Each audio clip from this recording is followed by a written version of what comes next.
Q isn't one It's single multiple person. people. Oh my goodness. Q is multiple. Q is people. not a single person. Q is a And Q plus is Trump. Q for the lack. I think. Q plus is Trump. They kind of said they it. kind of all but said that because Trump posts. Trump indicates in his Twitters and acknowledges things that Q plus says on 8chan.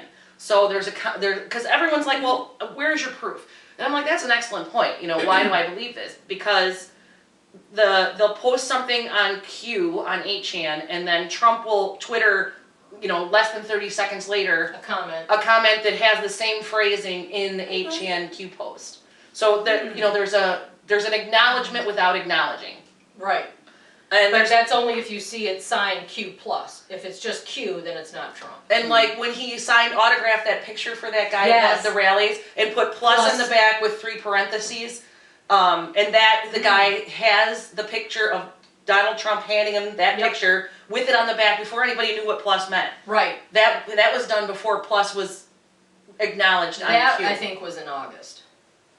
It was summertime sometime, yeah. Yeah. Yeah. So Trump has people working for him, and There's a whole Here's what I don't like to say Trump. The military. The military is the one that's running Trump. Right. The military Not runs Trump running the military. okay, but somebody needs to know exactly what's going on in order to report this stuff.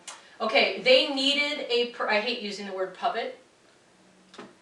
But the military needed somebody in the position, the keystone position. So Trump is basically the keystone position. They needed a spokesperson. He's their PR guy. He's the PR guy. So he's the one that was put in this position in order to let the military intelligence do their thing, because they have to bring down all the corruption, because it's decades. Like, it is so thick. This actually goes all the way back Decades. to Wilson. It goes back before that. Yeah, but the major steps, you can see where the major steps of deep state really took root, was when Wilson allowed the Federal Reserve to have a stake in the United States. And the IRS. Once the IRS was established, that fucked us over big time. God, I was so happy doing my taxes this year going, this is probably the last year we're going to have to do this. I know. We're pretty sure Trump is going to abolish the IRS. Because it's unconstitutional. It's unconstitutional. And just to decide to that, just a little snapshot. Yes, go ahead. So, back in your history books, you heard about the Boston Tea Party, right? Yeah. What was that, a 6% tax? 2%. It was a 2% increase on tea. And the people lost their freaking minds. You're now paying 25% in just your income tax every year, and everyone just keeps taking it in the face as if there's nothing we can do about it, because we've been told there's nothing we can do about it. But that's not true. And then you get sales tax, and then you get tax on everything else. Right, you get state and federal. Literally, the only tax constitutional, it has to do with the military protecting us against foreign entities. And I believe the states can tax you for local resources. Yes. Like your fire, rescue, right, roads. that's first responders. I believe that that was one of the things given to the states as a part of the Constitution. Right. That was the ability to, require, they didn't call it taxation either. I think it's called something else. Because taxation's illegal, so I think there's another word for it. And I really should know that, but I don't. So if someone else does, feel free to comment on this YouTube and tell us what the legal term is, because we're clearly just winging it. That's not... Yeah. You want the truth? There it is. Well, the whole tax thing definitely needs to be redone, because if you look at how even our parents were when we were growing up, okay, I don't know about you, my mom did not work. She stayed home with the kids to raise us kids. My dad went out to work. My dad worked, brought home enough money to put food on the table, pay all the bills, take care of the house, anything else that we would need. And sometimes there would be a little extra for maybe a trip, sometimes not. But they could do it on one income. You could buy a vehicle with one income. But if you look at what everything is today, that same vehicle in comparison it's impossible it's impossible to raise a family. A family of And- 4, you have to have 2 employed parents. You and you're have still to. struggling. And you're still struggling. Because the cost of a home, the cost of a new vehicle is astronomical. I mean, my first vehicle was $200, okay? And it wasn't a piece of shit. But, I mean, relative, everything should be relative, and it's not. And I understand where people want $15 an hour, but that is not economically feasible. Well, the for some problem of the- is that it is. Under certain circumstances. Yes, but Because the way what things are happened now, was you there can't. became this mindset, and it was designed this way. They theory behind, so it's not a democratic mindset. And I think that the idea is to say that it's the Democratic and say that it's Republican.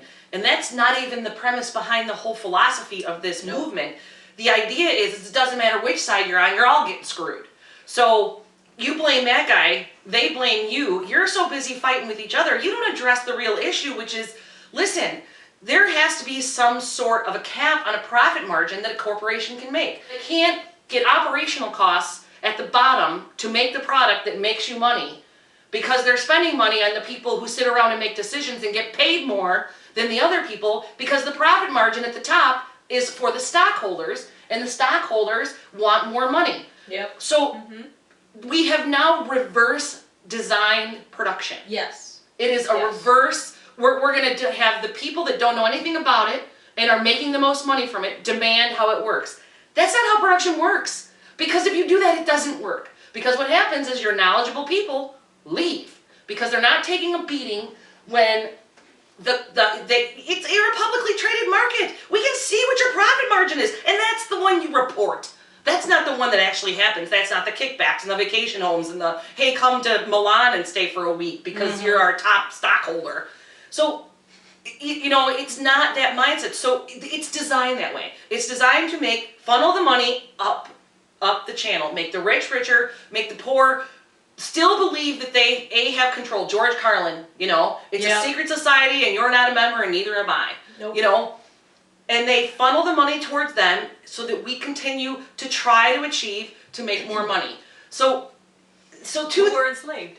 Yes, that's exactly. But it's a voluntary enslavement, and that's the problem. And people, so I'm going to go back to cognitive dissonance, and by the time you're done, you're going to hate that word because I didn't like it when we started, and I'm not going to make you love it anymore.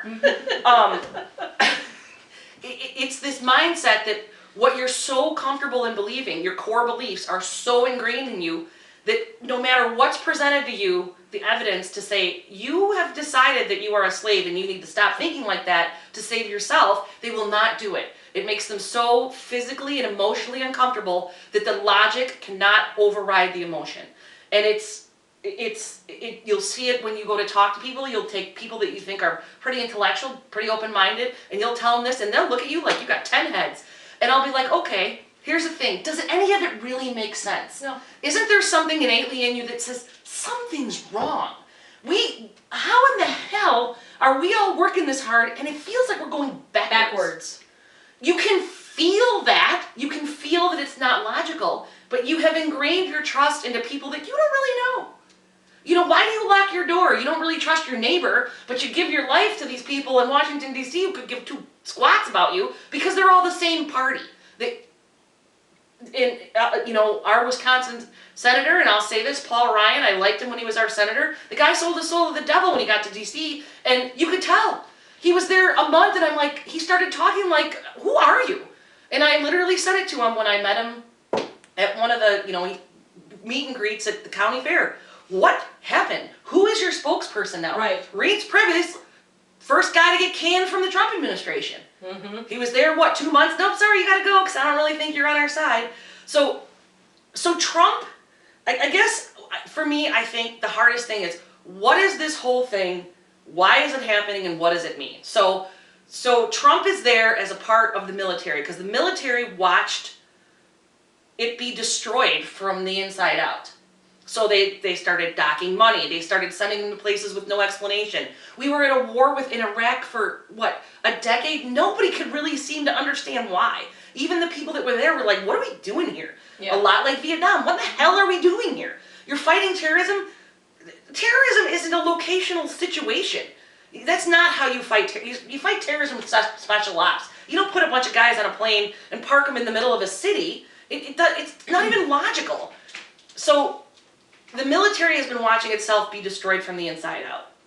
And military guys aren't really much to sit around and take crap from anybody. So they all, over time, have kind of gotten together and went, this can't continue to happen. And they take an oath when they're sworn in to protect the United States Constitution and its people against enemies, foreign and domestic. Yep. And if the military itself is the enemy, then they are under a moral code and an oath to do something about it. But it's not that simple. So all these politicians, since Kennedy probably, which is kind of the irony. Before that, actually, because Eisenhower warned us against the military-industrial complex, too. And they said And he was a military man. They said the government will be taken down from the inside out. Yes. You'll never take America down from the outside. It will be taken from the inside out. Yep. So that's kind of the situation we're in. All these presidents, didn't matter if it was Bush, didn't matter if it was Obama, didn't matter if it was Clinton, they all played for the same team. And we aren't on it. So the American public we think we're the team, but we're not. We're not the team. They're playing for them and we're paying all this money. And it keeps getting more and it keeps getting more, and they lie to us, and then they get one side. It's like the Bud Light, a perfect example, Bud Light, Budweiser Super Bowl, right? Yeah. You know who wins? Budweiser. Doesn't matter who loses, Budweiser wins. I was like, that's a great analogy. So we are playing the game, and they're winning. You know, we're getting our asses kicked on the field for nothing. And so that's kind of the mindset. So the idea behind, or the explanation behind the Q movement, I think, is that the military got sick of it, kind of kept it all hush-hush, and decided we're going to take them down from the inside out. They came after us from the inside out, we're taking them down from the inside out. So They had a plan. they did have a plan, and part of the problem is when the Patriot Act was passed after 9/11. So without getting into just 9/11, let's just say that it's a conspiracy, but let's say that 9/11 was perpetrated, first of all, as a test to see how much the American people would tolerate and how many of their rights they would give up under a given situation. Yep. And second of all, because it was sort of a ritualistic situation for if there was, say, a dark force at hand. I'm not saying there is, but those are the two explanations. So when 9/11 happened, we passed the Patriot Act. It essentially wiped away all of our rights to privacy. Yep. In one fell swoop, and we all agreed, for patriotism, no, you screwed yourselves, for patriotism. So when they did that, it made it impossible for the military to go behind closed doors and talk to each other, because it became an act of treason to do so. So if for those of you who are following, you'll understand why that's important. Why treason is suddenly no one's heard of it, no one cared, we haven't hung anybody, and I think, what did I read, 15 people I think I posted were ever actually hung for treason? For federal treason. Anyway, it hasn't, suddenly now it's back in the news. And you can thank Jesse Smollett for that, and I'm sure he's having a great time with that little gig. But That's another story for another day. no, I'm leaving it right there. So the Q movement had to find a way to talk to each other in plain sight. Yep. So to me, it's just it's a technology telegraph. It's a signal you send that can't be responded to by someone who doesn't know the code. Yep. So it's just technology telegraph, which kind of makes me laugh. It's the telegraph. It's not unlike Morse code. not Morse code, but the Well, that's why the internet was designed in the first place. The internet was the military's experiment. yes. It was, so that they can't get to the main, so it was all sparse out all over the place, so they couldn't destroy the main infrastructure of it. Right. So that no one person could take out the whole form of Yes, communication. Yes. Right. So, so Q was designed to talk to each other in plain sight. And when Trump first got elected as president, and everyone thought he was a lunatic, and everyone's like, get him off of Twitter, he sounds like a nut job. What he was doing was talking in code. Yep. And after about the first, I'm like, no, he's not, no one is this articulate. No one who's the president doesn't have people around him that don't go, hey dude, Spelling this wrong. yeah, Yeah. maybe we need to run your Twitter account for a hot minute, Nope, they just let him roll with it. So I was like, okay, there's something else going on here. And when Q came out, it started to make even more sense. So he's talking to them, they're talking to, and initially I thought it was a United States kind of, we're gonna regroup the government thing. Oh no, this is a worldwide gig. This is not just. Q is a movement that is totally worldwide. We have QAnons in England and Scotland and Australia. We have QAnons all over the world, Germany, France, and they're in total support of what's going on. The mainstream media doesn't cover a lot of stuff, but the views of the world are totally different than our views in the United States, because the mainstream media only wants you to see what they want you to see. But once you actually wake up and see what's happening globally, you have a better understanding that you're not alone in what your thought process is or what your beliefs are, and that something is seriously wrong and it's being fixed. People are if you're paying attention, things are systematically happening, but it's not just here in the United States, it's happening globally, because the pedophiles, the human trafficking, it's not just happening in the United States, it's not just happening in Hollywood, it's happening all over. Well, you couldn't control it because it was a worldwide organization. Correct. You couldn't just fix it here because it would just spread the other direction. You had to take the whole system down. Yep. And you would have to have people worldwide who would agree to help you, or it would be impossible. But maybe Trump is such a genius that he's running this whole thing. He's the source, he's Q, but these other people just feed off of it like a role-playing game. It could be they're feeding off his information, and he's Q, he's the main culprit behind it all. I don't No. I He's don't Q think one plus. person could do it. No, he's got a team of, what did we say, 10? He said 10. He said 10, okay. Q said 10. Right. Q said 10, Right. and 6 of them are military, correct? I believe that's the quote. It isn't. You can look it up. It's on one of the Q releases. I don't. But yes, there's. I believe it's 10 people. 6 are military. Right. And the other 4 are non-military, who actually know who Q is and what it's Right. initial directive and who Right. the original people behind it are. The one post that Q put out there that really has me intrigued, and I know a lot of other people as well, is wait till you find out who you've been talking to. Well, one That of the blows first my Q mind. videos sounded like Trump. Like the voice was altered. It sounded very much like Trump, and a lot of the comments that he made sounded very much like quoted from Trump. And you know how Trump repeats himself? Yeah. In that first Q video, one of the first Q videos, it sounded like Trump. Has Q released a video? I don't think Q has. I think the Anons have The released. Anons have. That was it. Okay. That was it.